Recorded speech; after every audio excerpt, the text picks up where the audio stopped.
Hello friends. ఈ వీడియోలో మనం ఇంటర్ప్రిటేషన్ ఆఫ్ స్టాట్యూట్స్ నుంచి 5 ఇంపార్టెంట్ టాపిక్స్ డిస్కస్ చేద్దాం. ఫస్ట్ టాపిక్ వచ్చేసి literal construction. Okay. Literal construction గురించి తెలుసుకునే ముందు ఒక ఎగ్జాంపుల్ చెప్తాను. మనం ఏదైనా కొత్త ప్రొడక్ట్ ఏదైనా తీసుకున్నప్పుడు ఇంటికి సంబంధించింది గానీ ఏదైనా రీడ్‌మీ మాన్యువల్ ఉంటుంది. రీడ్‌మీ మాన్యువల్ చూసి స్టెప్ బై స్టెప్ ప్రొసీజర్‌లో మనం ఆ ప్రొడక్ట్‌ని అసెంబుల్ చేస్తూ ఉంటాం. సిమిలర్‌లీ లిటరల్ కన్‌స్ట్రక్షన్‌లో కూడా ఏం చేస్తామంటే, ఏదైనా రీడ్‌మీ వచ్చి ఏదైనా స్టాట్యూట్ ఉన్నప్పుడు ఇది ఎవరు చూస్తారు? జ్యుడిషియరీ. జ్యుడిషియరీ ఎవరున్నారో వాళ్ళు ఆ స్టాట్యూట్‌లో ఉన్న లిటరల్ మీనింగ్‌ని అర్థం చేసుకోవడానికి ప్రయత్నిస్తారు. Literal construction is a fundamental principle in interpretation of statutes. Interpretation of statutes is a fundamental principle where judiciary assigns meanings to the words of a statute based strictly on their ordinary and natural sense. So key features వచ్చేసరికి ordinary meaning. Courts లేదా judicial persons ఏం చేస్తారు? ఆ statutes లో ఉన్న words కి ఉన్న ordinary meaning ని, ప్లెయిన్ లిటరల్ మీనింగ్ ని, వర్డ్స్ ని చూసి అప్లై చేస్తారు.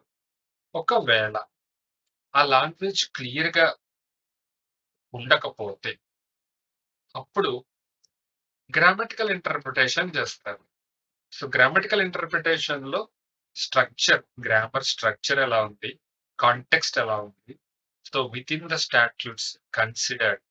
మొత్తం స్టాట్యూట్ మొత్తంలో ఉన్న గ్రామర్ చూసి అది స్టాట్యూట్స్ ప్రిపేర్ చేసిన మేకర్ ఏ సెన్స్ తో ప్రిపేర్ చేశారు అన్నది కూడా గ్రామటికల్ ఇంటర్ప్రిటేషన్ లో ఆలోచిస్తాం.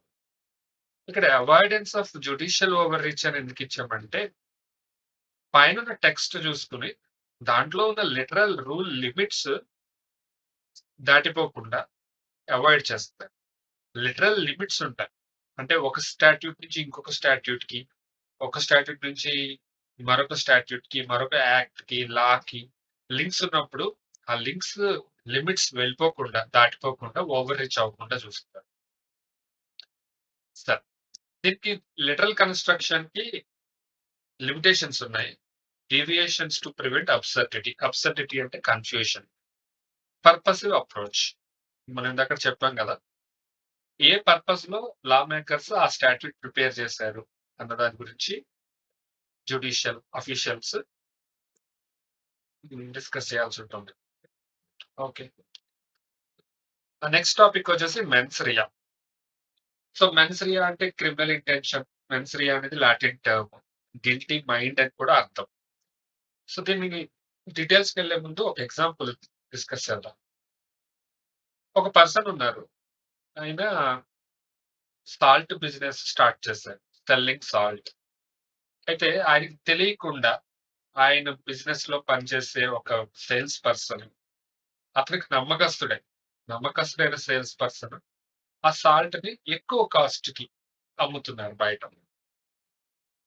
అలా అమ్మడం ఆయనకి తెలియదు. అయితే ఇక్కడ కోర్ట్ ఏం చూస్తుందంటే, అలా ఎక్కువ కాస్ట్ కి అమ్మడం నేరం. It's illegal. అయితే రాజ్ ఈ పర్సన్ ఉన్నారు కదా, ఈ పర్సన్ కి లయబులా కాదా అని చూడాలంటే ఆయనకి తెలిసి అమ్ముతున్నాడా, తెలియకుండా అమ్ముతున్నాడా? ఈ కేసులో తెలియకుండా అమ్ముతున్నాడు కాబట్టి మెన్స్ రియా అన్నది ఈ ఓనర్ కి లేదు, సేల్స్ పర్సన్ కే ఉంది అని కోర్ట్ చెప్తుంది అనమాట. ఇప్పుడు ఈ మెన్స్ రియాకి మనం ఇంటర్ప్రిటేషన్ ఆఫ్ స్టాట్యూట్స్ కి అప్లై చేయాలి. అది ఎలా అప్లై చేయాలంటే, first intentional crimes. Mens rea అంటే ఇంటెన్షనల్ క్రైమ్ కదా, ఒక ఇంటెన్షన్ ఉంటుంది, క్రిమినల్ ఇంటెన్షన్, గిల్టీ మైండ్ తోటి క్రైమ్ చేస్తే అది ఇంటెన్షనల్ క్రైమ్ అవుతుంది. నెగ్లిజెంట్ అఫెన్సెస్ అంటే క్రైమ్ జరిగింది కానీ అది ఇంటెన్షన్ గా కాదు, నెగ్లిజెన్స్ తోటి. Next Indian jurisprudence. Indian jurisprudence ah, ఇంటర్ప్రిటేషన్‌లో ఎలా ఉంది అనేది ఇక్కడ రాసాం. సో, ఇక్కడ ఎలా చేస్తారంటే meticulously examine the language of the statute. So, India jurisprudence ఆహ్, ఆహ్, ఇండియన్ జ్యూరిస్ప్రుడెన్స్ మెన్స్ రియాకి అప్లై చేసినప్పుడు meticulously examines the statute. Literal rule. ఇక్కడ కూడా literal rule, golden rule, mischief rule అనేవి అప్లై అవుతాయి. లిటరల్ రూల్ అంటే మనం ఆల్రెడీ డిస్కస్ చేసాం. Plain language interpretation. అక్కడ స్టాట్యూట్‌లో ఉన్న సేమ్ లాంగ్వేజ్‌ని ప్లెయిన్‌గా ఇంటర్ప్రిట్ చేస్తాం. గోల్డెన్ రూల్‌లో గోల్డెన్ రూల్‌లో ఏదైనా వర్డ్స్ డిఫికల్ట్‌గా ఉంటే, అబ్సర్డిటీ ఉంటే, కన్‌ఫ్యూషన్ ఉంటే వాటిని కొంచెం మోడిఫై చేస్తాం. సో, మోడిఫై చేస్తాం కానీ స్టాట్యూట్ మీనింగ్ చేంజ్ అయిపోకూడదు.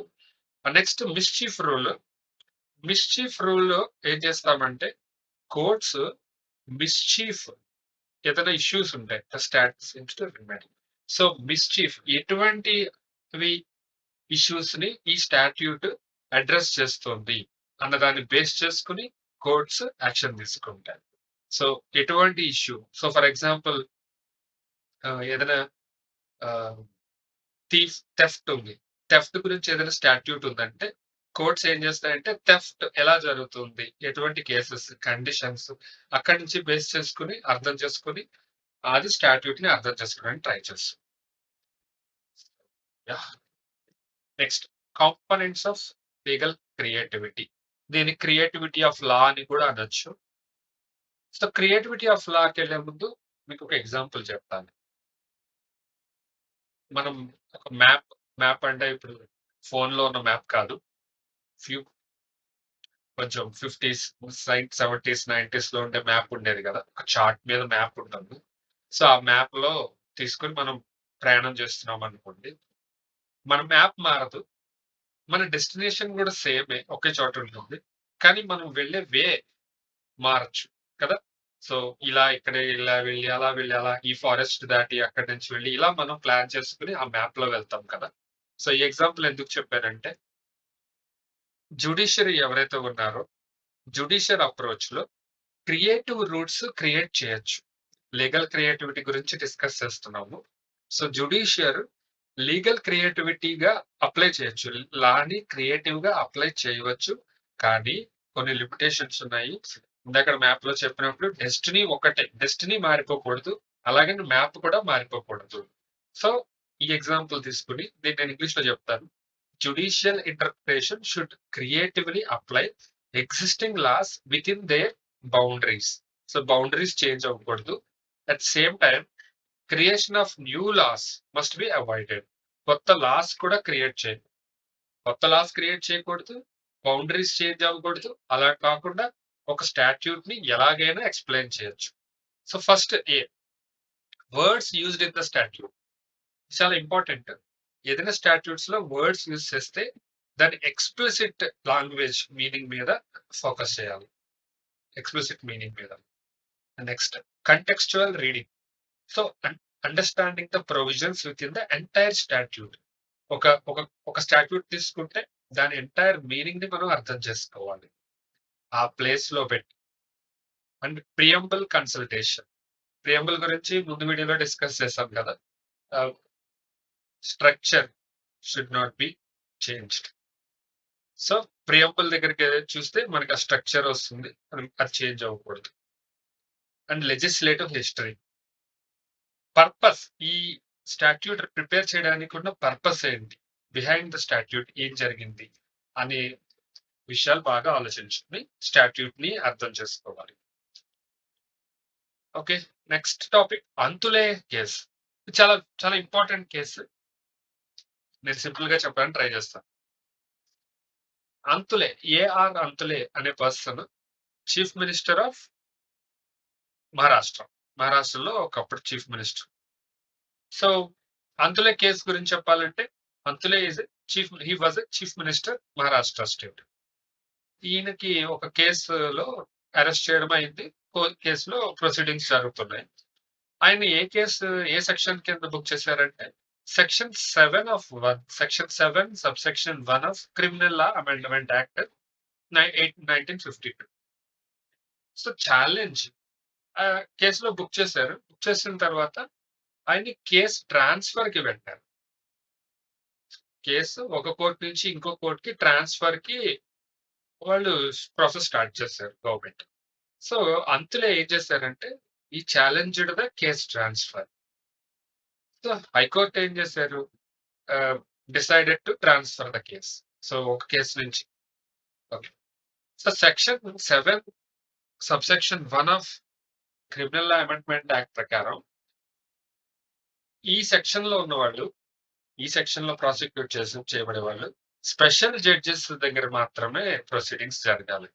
సో, అది జరగలేదని చెప్పేసి అంతులే కేస్ ఫైల్ చేస్తే సుప్రీం కోర్ట్ హైకోర్ట్‌కి ఎగైనెస్ట్‌గా ట్రాన్స్‌ఫర్‌కి ఎగైనెస్ట్‌గా తీర్పిచ్చారు. అప్పుడు సుప్రీం కోర్ట్ ఏం చెప్పిందంటే, సో, స్టాట్యూట్స్‌ని మనం ఫాలో అవ్వాలి. Section 7 subsection 1 of criminal law amendment act ప్రకారం the case should be handled by special judges. Special judges మాత్రమే ఆ కేస్ హియరింగ్స్ వినాలి అని చెప్పేసి అది చెప్పింది. సో, ఇది Antulay's case. And next penal code.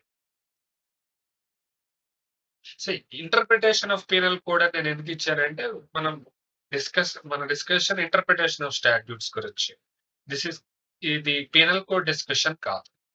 So, interpretation of penal code అనే మెయిన్ సెంటర్‌లో ఇచ్చాను.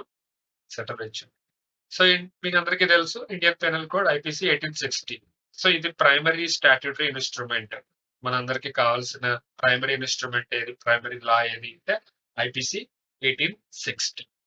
సో, ఇంటర్ప్రిటేషన్ ఆఫ్ స్టాట్యూట్స్ ఆహ్, ఇక్కడ కూడా అప్లై అవుతాయి.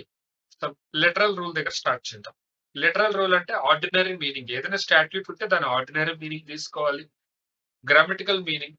సో, ఆ గ్రామర్‌ని అక్కడ అప్లై చేసి గ్రామటికల్‌గా, సెమాంటికల్‌గా కరెక్ట్‌గా ఉందా లేదా అని చూసి ఆ మీనింగ్‌ని మనం తీసుకోవాలి. మేకర్స్ ఎటువంటి పరిస్థితుల్లో ఈ స్టాట్యూట్ ప్రిపేర్ చేశారు అన్నది కూడా మనం కన్సిడర్ చేయాలి. Next golden rule. ఏదైనా కన్‌ఫ్యూజన్ ఉంటే ఆ కన్‌ఫ్యూజన్‌ని అవాయిడ్ చేయడానికి కాంప్లెక్స్ వర్డ్స్‌ని స్మాల్, సింపుల్ వర్డ్స్‌తో రిప్లేస్ చేయొచ్చు. కాకపోతే ఒరిజినల్ మీనింగ్ అన్నది మారకూడదు. సో, ఇంటర్ప్రిటేషన్ మోడిఫైస్ అవ్వకుండా చూసుకోవాలి. And next mischief rule. Examines mischief. అసలు ప్రాబ్లమ్ ఏంటి? ఎటువంటి పనిష్మెంట్ ఉంది? అన్న దాని గురించి ఆలోచించుకొని డిఫెక్ట్స్‌ని డిస్కస్ చేసుకోవాలి. ఈ 3 literal rule, golden rule, mischief rule కూడా పీనల్ కోడ్‌లో అప్లై అవుతాయి. అండ్ ఇంకా ఫైనల్‌గా purposive approach. So, purposive approach ఏం చేస్తుందంటే బ్రాడర్ ఆబ్జెక్టివ్స్ లాలో ఉన్న బ్రాడర్ ఆబ్జెక్టివ్స్‌ని హైలైట్ చేస్తుంది. For example IPC broader objective ఏంటి అంటే punish the accused, punish the criminal అది కరెక్టే. కానీ ఇంకొక ఆబ్జెక్టివ్ కూడా ఉంటుంది మనకి. ఏంటంటే పనిష్మెంట్ ఇస్తూ వేరే సిటిజన్స్‌ని ఆ వేలో వెళ్ళకుండా వాళ్ళని భయపెట్టడం. సో, ఆ వేకి వెళ్తే పనిష్మెంట్ ఉంటుంది అని చెప్పడం. కొన్ని కొన్ని కేసెస్‌లో పనిష్మెంట్ ఇస్తే మనకేమి జరిగిపోదు. కొన్ని కొన్ని కేసెస్ పనిష్మెంట్ అన్నది క్యాపిటల్ పనిష్మెంట్ అన్న ఇలాంటివేవో ఉన్నాయి. రేరెస్ట్ ఆఫ్ రేర్ కేస్ తీసుకుంటే క్యాపిటల్ పనిష్మెంట్ ఎందుకు ఇస్తామంటే వేరే సిటిజన్స్ ప్రభావం చెందకుండా ఓకే. ఇంత లైట్ పనిష్మెంట్ ఉంది దీనికి. ఇంత పెద్ద క్రిమినల్ ఇంత పెద్ద క్రైమ్ చేస్తే అనే దానికోసం. సో, పర్పసివ్ అప్రోచ్ కూడా ఉంటుంది. అది దాని గురించి. Purposive approach. Yeah! Thank you.